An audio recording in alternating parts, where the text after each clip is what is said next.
seluruh rumah sakit itu. Oh my god, sick bastardos ini orang nih emang. Gila. Orang yang akan jadi korban. Wah, ampun nih, gila sih. Ini gila sih.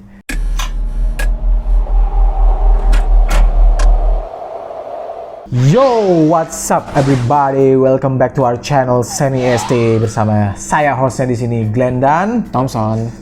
Welcome back to our channel and new content every day, everybody and everywhere. Kali ini kita punya cerita yang seru Dan fenomenal sekali. Kalian nggak akan nyangka pelakunya akan sangat-sangat cantik dan seksi sekali, guys. Yes, kita punya cerita seorang wanita cantik dari Korea yang ternyata adalah psikopat. Dan kita pastikan di sini karakter wanita ini sangat bikin kita merinding di dinding, guys. Ya, coba lihat dinding ini. Saksikan bulu-bulu yang mulai berdiri. Guys, langsung kepada topik pembicaraan kali ini. Kita akan membahas yang namanya wanita bernama Nona Eom. Kasus keji ini terjadi di awal tahun 2000-an oleh seorang wanita bernama Nona Eom. Dia punya rekor tercatat sebagai wanita dengan nilai tes psikopat tertinggi, yaitu 40 dari 40. Ini adalah skor tertinggi di Korea Selatan yang belum pernah dicapai oleh orang lain sebelumnya. Jadi ini benar-benar psikopatnya level high banget. Ya, bisa menembus Guinness World Record mungkin kali ya. Ini kan tertinggi kan, 40 per 40. Katanya nggak ada di mana-mana. Nggak ada. Wah, gila. Kok bisa gitu seorang wanita Memenuhi kategori psikopat sesempurna itu. serem banget yang jadi cowoknya. Bahkan udah ada jadi suami, Cuk. Waktu pacaran gimana coba? Nggak ada yang nggak sih. Nona Eom ini lahir di tahun 1976, di mana dia bisa dibilang kelahiran dari keluarga yang bisa dibilang berkecukupan, guys. Bener-bener ya nggak berkecukupan juga sih. Lebih bisa dibilang kaya raya, guys. Jadi dia nggak ada masalah sama uang sama sekali. Nggak ada sebenarnya. Dan secara fisik, Nona Eom ini juga bisa dibilang cantik loh, guys. Wajahnya yang pucat putih, terus kulitnya halus, tubuh langsing, pokoknya bisa dibilang hampir perfect gitu, mirip artis.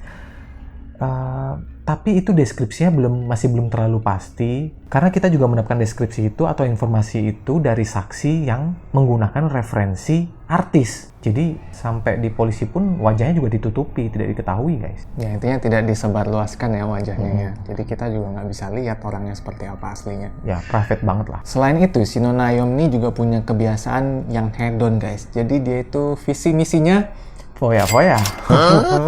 Dia sering menghambur-hamburkan uang, beli barang-barang yang mahal, dan kemanapun dia pergi tuh, di tasnya selalu bawa uang tunai yang banyak banget. Wih, hedon banget kayaknya ya. Bener-bener. Kenapa nggak pakai kartu kredit gitu ya? Mungkin supaya nggak tercatat pengeluarannya. Bener. Buat apa aja, di mana. Tapi di balik itu semua, dia memiliki masa lalu yang bisa dibilang kurang memorable, guys. Jadi gini ceritanya. Pada waktu dia berumur 20-an, dia memiliki anak perempuan bersama suami pertamanya. Nggak disangka-sangka, umur gadis kecil itu sangat pendek, guys. Jadi, pada saat dia bermain, dia nggak sengaja jatuh dari tempat tinggi bawah dan meninggal. Dan informasi itu juga masih rumor, jadi kita nggak tahu kepastiannya itu seperti apa. Kita nggak tahu detailnya dia meninggalnya di mana, apakah di taman bermain, atau di rumahnya sendiri, atau di mana. Masih abu-abu banget sih, guys. Tapi kurang lebih itu yang terjadi. Semenjak saat itu hidupnya Nona Eom ini nggak sama lagi, guys. Dia mulai kayak benci gitu sama suaminya, nggak tahu kenapa. Suatu malam dia niatin untuk membunuh suaminya. Diawali dengan memberikan pil obat tidur ke dalam minuman suaminya. Kemudian waktu suaminya tidur, dia nusuk mata suaminya ini pakai peniti, guys. Gila, sadis banget gak tuh? Itulah awal dari kebutaan suami pertamanya ini. Bro, Lady Eom itu kelihatan sangat-sangat normal dari sisi personality sama wajahnya yang polos gitu. Siapa sangka dia bakal ngelakuin hal-hal mengerikan kayak gitu. Iya, kayaknya orang stres-stresnya nggak bakal sampai gitu-gitu banget nggak sih? Nggak sampai nusuk ke mata, itu kan Iya. gila. Apalagi nggak ada berita kalau si suaminya ini pernah KDRT atau apa gitu kan. Iya. Nggak ada kasus apapun. Jadi sekali lagi, jangan tertipu sama kecantikan. Don't judge cover by its book. Kebalik.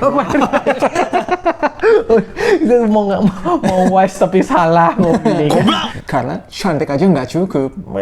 Visi misi Boya, don't play bosku. Keluarga Lady Eom ini bersaksi kalau dia tuh orangnya polos dan sangat-sangat baik hati dan serta tulus juga guys. Dan menurut mereka juga pasti ada sesuatu yang membuat Lady Eom bisa melakukan hal itu. Kira-kira apakah itu? Tahun kemudian si Lady Eom ini berulah lagi guys. Dia nyiramin air mendidih ke muka suami pertamanya ini. Wah gila. Nah hal ini menyebabkan luka bakar yang banyak banget di badan dan muka si suaminya ini. Gila, itu cacat permanen dong ya? Iya. Udah susah banget tuh buat diganti kecuali operasi plastik gitu. Dari kelakuan Dari dua kelakuan Nona Eom di atas, itu bisa dipastikan kalau dia itu mungkin ada kelainan ya, bisa dibilang ya. Ya. Ada kelainan. Ya, kita belum tahu ini sebenarnya kenapa sih gitu. Sampai terjadi kejadian ini. Beberapa bulan setelah kejadian itu, Nona Eom ini akhirnya berniat untuk benar-benar membunuh si suaminya ini. Dia mencoba menusuk suaminya dengan pisau dapur. Karena sekali tusukan itu kelihatan masih hidup, akhirnya dia tusuk berkali-kali sampai suaminya meninggal. Bahkan sampai di momen itu, keluarga maupun polisi masih belum bisa nih menyimpulkan siapa yang melakukan hal tersebut. Dan Nona Eom masih belum tertuduh. Karena si suaminya ini udah meninggal, jadi nggak ada yang bisa bersaksi atas kejadian itu. Kedua, kalaupun misalkan suaminya masih hidup, suaminya juga nggak tahu karena dia buta, jadi dia nggak bisa ngeliat siapa yang ngelakuin itu. Betul. Oh ya guys, ada juga info yang perlu kalian tahu nih. Setelah kejadian nyiram air mendidih ke muka si suaminya itu, si Nona Eom nih sempat bilang ke suaminya kalau hal itu terjadi karena tingkah laku suaminya sendiri. Dia bilang suaminya itu bertingkah aneh waktu tidur, jadi kayak tidur sambil jalan gitu loh. Terus nabrak air mendidih gitu sampai dia kesiram gitu berarti? Iya bisa jadi. Wah. Atau benar-benar ngigo dan nyiram diri sendiri, pokoknya nggak masuk akal deh. Jadi setelah suaminya meninggal, Nona Eom ini mendapatkan uang asuransi sebesar $200.000 guys. Itu kalau dirupiahkan itu sekitar 2,9 miliar rupiah. Sekarang. Ya, benar-benar memilukan ya kasus ini guys ya. Dan kita juga masih belum dapat informasi kalau Nona Eom ini benar-benar berduka soal suaminya dan anaknya dia. Dan belum ada setahun nih guys ya, belum ada setahun dia sudah bertunangan dengan orang lain dan menikah guys. Menikah dan mengandung lagi anaknya. Wah, gila sih itu guys. Gila, belum ada setahun loh ya. Udah bisa move on kayak gitu sih, benar-benar sakit sih orang. Dan mereka juga bilang kalau mereka tuh saling mencintai guys. Mereka bertemu di suatu diskotik gitu guys, dan mereka berniat untuk membangun keluarga yang sangat harmonis katanya. Kocaknya nih guys, 9 bulan setelah menikah, si Nona Eom mulai melakukan hal yang sama lagi kepada suami keduanya ini. Jadi suami keduanya yang bernama Mr. Hong ini dikasih obat tidur. Setelah Mr. Hong ini tertidur, di tengah tidurnya matanya ditusuk lagi menggunakan peniti. Lagi-lagi buta ya? Iya, modus yang sama. Ini mah bukan gara-gara Nona Eom punya dendam pribadi sama suami pertamanya. Emang dia psycho aja ya. Dan emang niat juga kayaknya morotin kali ya. Iya. Nah, dari situ suaminya akhirnya dilarikan ke rumah sakit. Terus dirawat kan di situ. Nah, di sana itu si Nona Eom kelihatan banget tulus dan perhatian ngerawat si suami keduanya ini di depan keluarga suami keduanya. Dari situ si suami keduanya ini sering bolak-balik karena diketahui kesehatannya itu kurang bagus guys. Sampai sempat diopname beberapa kali. Nah kemudian ketika kondisinya mulai membaik, dari dokter sih bilangnya dalam beberapa hari atau beberapa jam gitu udah boleh keluar dari rumah sakit. Akhirnya keluarga si suaminya ini seneng dong, habis jenguk itu. Pulanglah mereka. Nah, begitu mereka pulang di hari yang sama, di malam itu, suaminya langsung meninggal. Padahal nggak ada apa-apa kan? Nggak ada apa-apa. Gila. Orang udah dibilang udah mau boleh keluar. Keluarganya si suami itu, Mr. Hong, dia sangat terkejut dengan hal ini. Padahal dia bilang, baru aja tadi dia mengunjungi si suaminya ini, which is itu anaknya sendiri. Dan dia bilang juga sehat walafiat guys. Nggak tanda-tanda kalau dia itu lagi kritis gitu. Ya kan? Dan mengejutkannya lagi, si keluarga Mr. Hong ini mengajukan ke Nona Eom menyuruh untuk menggugurkan kandungannya dia yang ada dalam perutnya. Takutnya karena nggak enak gitu ya, suaminya sudah meninggal tapi siapa yang bakal ngurusin gitu. Terus si Nona Eom tahu nggak jawab apa? Nona Eom bilang kalau aku nggak mau menggugurkan kandungan ini karena aku ingin mengenang Mr. Hong, suami yang kedua ini, di pikirannya dia. Gila, pinter banget ngartisin orang nih. Iya, bener-bener fake level high. Otomatis terharulah keluarga dari si Mr. Hong ini, guys. Dan lagi-lagi dia mengklaim uang asuransi kematian dari suaminya yang kedua ini. Lagi-lagi demi uang, guys. Mungkin itulah alasan dia nggak mau menggugurkan anaknya dia ini dari Mr. Hong. Ya, supaya dia masih punya hak untuk dapat uang asuransi itu. Betul. Kesel. Nah, setelah dia mendapatkan uang asuransi itu, dia langsung putus kontak sama keluarga suami keduanya ini, keluarga Mr. Hong. Bener-bener langsung cabut, guys. Dan uang itu dia pakai lagi-lagi dihamburkan untuk foya-foya. Nggak ada faedahnya sih. Ya mungkin sebagian orang memang merasa perlu banget ya. Perlu belanja-belanja. Belanja-belanja, nyenengin diri. Ya kalau kita sih cuman butuh sentuhan. Panik gak? Panik lah, masa enggak? Sentuhan apa, Cuk? Nah, setelah duitnya habis, akhirnya dia harus mencari target baru lagi nih, guys, buat dapetin uang yang banyak ini. Dan kali ini lebih mengejutkan, membagongkan lagi, guys. Kalian tahu siapa target selanjutnya? Siapa? Ibu dan saudara laki-lakinya sendiri. Gila, sampai saudara sendiri, Bo. Jadi kejadiannya gini, guys. Dia pulang ke apartemen dari si ibunya itu. Dia pulang untuk bersilaturahmi gitu deh. Dan dia pulang ngobrol bentar, langsung tuh dia bikinin teh untuk adik-adiknya dan ibunya. Dan berisikan juga pil tidur itu, sama.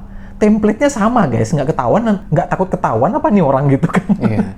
Lagi-lagi dia menusukkan peniti itu ke mata ibunya dan adik-adik laki-lakinya.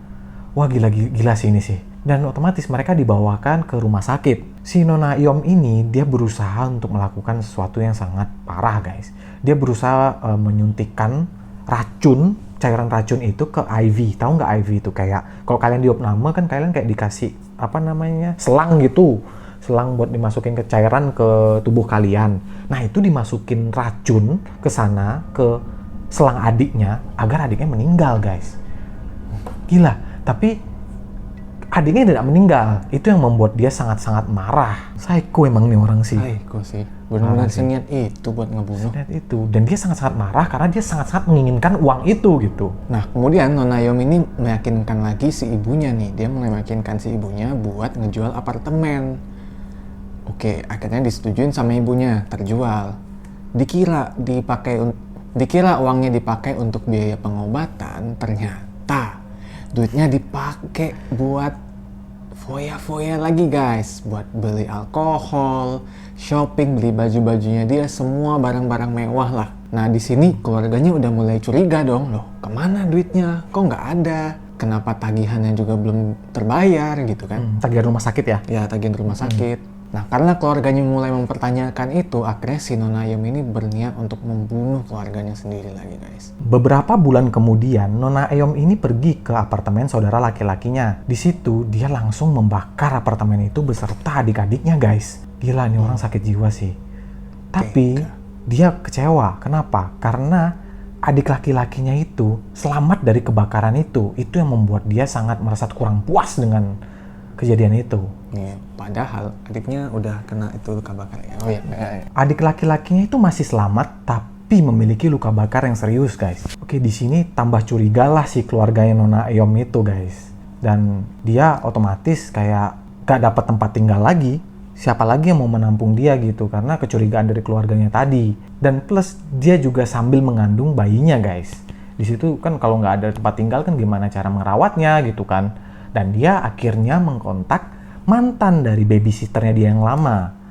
Dia menanyakan kalau bisa nggak gue tinggal di sana gitu selama sebulan katanya. Nah, karena kasihan ngelihat kondisi Nona Yom pada saat itu, akhirnya mantan babysitternya ini memperbolehkan Nona Yom untuk tinggal di sana selama sebulan. Oke, udah kan tinggal di situ. Sebulan kemudian di hari H, di waktu dimana Nona Yom harus meninggalkan tempatnya itu dan pindah ke tempat tinggal yang baru, Nona Yom ini malah membakar tempat tinggal dari mantan babysitternya itu, guys. Sakit jiwa, bener-bener nggak grateful gitu loh nih orang. Gila, udah dibaikin, dikasih tinggal baik-baik, malah dibalas dengan kejahatan. Udah makan sepah, minum dibuang gitu ya. Anjing, dada gua sakit. Udah manis sepah dibuang. Karena kejadian ini, suami dari sang babysitter itu akhirnya meninggal dan anak dari sang babysitter ini, anak perempuannya ini kena luka bakar yang sangat parah, guys. Gila, nih orang otaknya kebalik ya. Belahannya di bawah. Mungkin ya, bener. Belahan di bawah, cairan yang di atas. Gila sih, tapi parah banget tetap guys. Itu udah ditolongin gitu loh. Udah, kamu tuh ditolong, kenapa lu masih membakar? Oke lah kalau dia punya misi untuk mendapatkan asuransi gitu ya. Which is babysitter ini which is nobody gitu, you don't have untuk membunuhnya gitu. Iya, nggak ada keterkaitan apa-apa gitu. Untuk apa lu membunuh? Kalau di total dari kematian suami-suaminya itu dan ibunya yang buta tadi ya, itu dia mendapatkan uang asuransi sebesar $600.000 guys. Itu berapa ya? 8M kali ya, 9M lah ya. Wah, gila sih. Pada waktu itu, kompensasi terbanyak didapat pada saat ada orang yang meninggal. Kedua terbanyak itu adalah buta, dan kalau dia ingin mendapatkan uang yang banyak, dia harus membuat orang meninggal, guys. Tapi bukan disengaja ya. Iya, kelihatannya tidak sengaja. Kelihatan tidak sengaja, baru dapat uang asuransinya gitu. Kita langsung aja loncat ke timeline atau waktu di mana si Nona Yum ini hampir tertangkap, guys. Jadi waktu itu ceritanya si anak laki-laki yang dikandung dari sama Nona Yum ini udah lahir, guys. Udah lahir, dan dia itu anak laki-laki. Usianya masih sangat muda waktu itu, masih kecil lah. Tapi dia kasihannya mengidap penyakit Kawasaki. Wah, itu sering pernah dengar tuh Kawasaki itu. Ya, intinya penyakitnya itu berhubungan sama kulit gitulah. Nah, oleh karena itu, akhirnya mereka tuh jadi sering bolak-balik rumah sakit, guys. Si Nona Yum dan anaknya ini. Tapi, karena uang yang dimilikinya tuh udah dipakai buat dihambur-hamburin, jadi dia nggak punya uang lagi buat bayar tagihan rumah sakitnya. Disinilah Nona Yum berpikir dia harus mencari mangsa baru. Ini dia sedang lagi melihat seorang wanita yang ada di rumah sakit. Dia nggak tahu tuh, dia tuh pengunjung atau pasien di situ. Dan tiba-tiba dia mencuri salah satu kartu kredit dari wanita itu, guys, untuk dipakai membayar tagihan rumah sakitnya. Nah, gilanya, kartu kredit ini masih dipakai untuk belanja barang-barang yang hedon-hedon gitu, guys. Masih aja lu dipakai. Kan dia tuh nggak tahu apa kalau kartu kredit kalau dipakai itu bisa ketahuan dia belanja di mana, CCTV juga kelihatan kan dia belanja di situ pada saat jam berapa gitu-gitu kan. Kok nggak make gitu loh maksud gua. Udah saking desperate-nya itu. Iya, makanya. Tapi juga maksudnya nggak tahu terima kasih ya, maksudnya. Iya. Udah make, dipakai lagi buat senang-senang. Itu udah, makanya kalau bayar untuk kesehatan atau memang tuh rumah sakit, kita masih bisa oke lah gitu lah ya. Ini buat belanja barang-barang mewah. Nggak lama kemudian, si anak dari Nona Yum ini yang lagi di rumah sakit itu meninggal. Nah, tapi si Nona Yum itu nggak pernah dituduh atau menjadi tersangka atas kematian dari anaknya ini. Banyak yang bilang kalau si Nona Yum ini sebenarnya terlibat atas kematian anaknya, tapi ada juga yang bilang kalau anaknya itu ya meninggal karena penyakit Kawasaki-nya itu. Lalu si Nona Yum ini kembali ke wanita yang dia curi kartu kreditnya waktu di rumah sakit itu, guys. Dan dia dengan memasang muka memelas, dia meminta tolong ke dia untuk membayarkan tagihan-tagihan yang ada di rumah sakit itu. Dan dia juga bilang itu untuk pengobatan anaknya, guys, di rumah sakit. Karena kasihan, wanita ini mengajak Nona Yum untuk ke rumahnya berkunjung. Tapi nggak tahu itu ya, dia diajak nginep atau cuma diajak berkunjung aja gitu, nggak tahu ya. Masih belum jelas informasinya. Tapi di sini, guys, ternyata Nona Yum berniat dan berencana untuk membunuh wanita ini di rumahnya. Kenapa? Karena si Nona Yum ini nggak mau membayar tagihan kartu kredit itu. Cuman gara-gara itu doang dia mau membunuh wanita ini. Wah, gila sih benar-benar nih orang. Bukan yang ngerasa bersalah, udah pakai duit orang, malah mau kriminal lagi. Dia kayak tidak mau menjalankan tanggung jawabnya dia gitu ya. Iya. Dia menyelesaikannya dengan cara membunuh. Nona Yum pun sekali lagi menggunakan Nona Yum pun sekali lagi melakukan trik yang sama seperti sebelum-sebelumnya, yaitu menggunakan obat tidur. Bedanya kali ini, dia menawarkan langsung pil obat tidurnya kepada si wanita itu. Cuman anehnya, wanita ini mau, entah Gimana caranya ya? Iya, entah gimana caranya atau apapun alasannya, anehnya wanita ini mau. Kok ada ya orang mau ngambil obat sembarangan dari orang yang baru dikenal? Nah, terus berhasil, dan ketika wanita itu tidur, ditusuk juga matanya menggunakan peniti. Yang sama lagi. Nah, kali ini wanita itu hampir buta, tapi buru-buru dibawa ke rumah sakit dan si Nona Ayom ini ikut juga waktu diantar ke rumah sakit.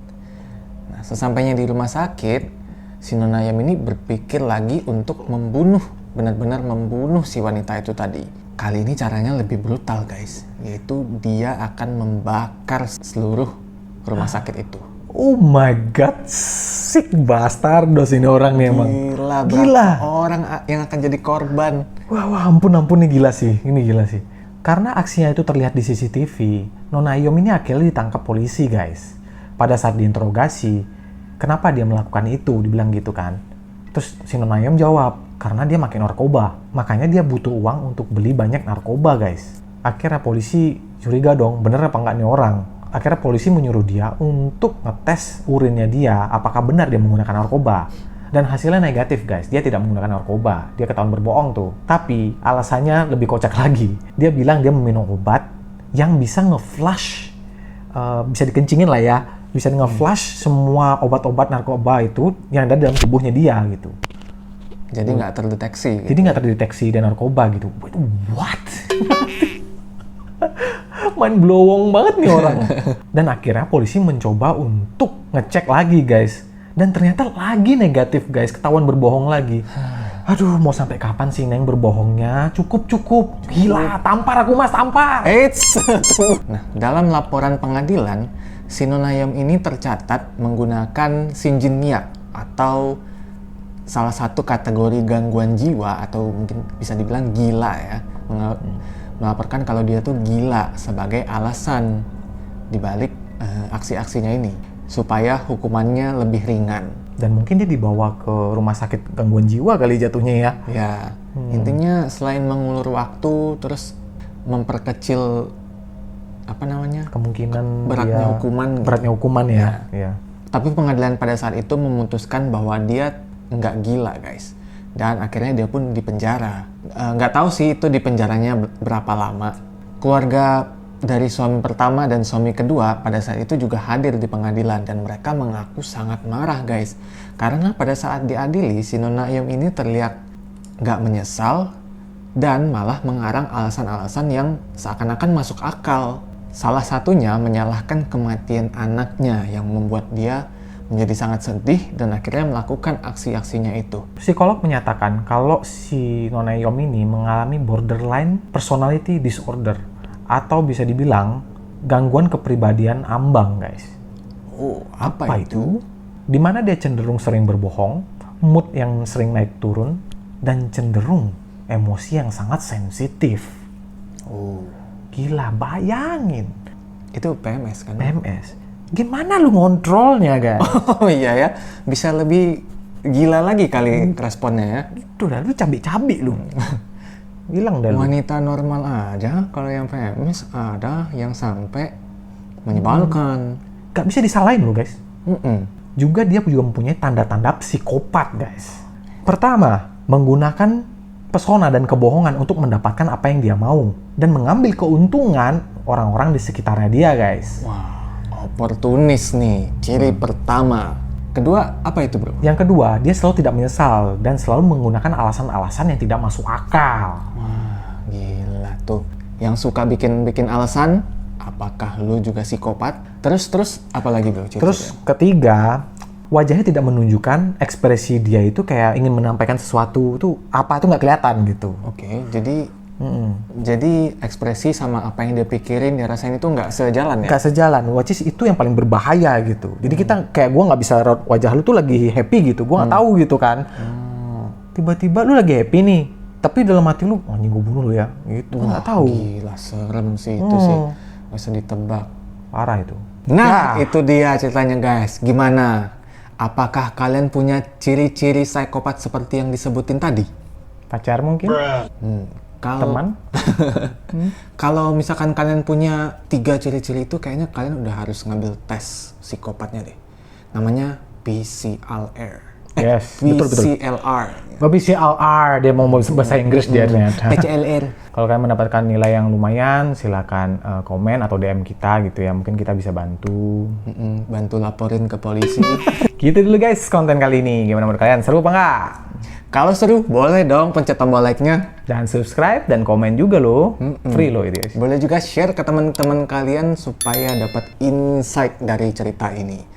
Siapa tahu mereka menemukan jati diri dari orang-orang sekitarnya atau mungkin dirinya sendiri. Dan jangan lupa untuk klik loncengnya juga guys ya, biar kita bersemangat untuk membuat konten-konten seperti ini guys. Yes, segitu aja video kali ini. Kita ketemu di video selanjutnya. Bye-bye.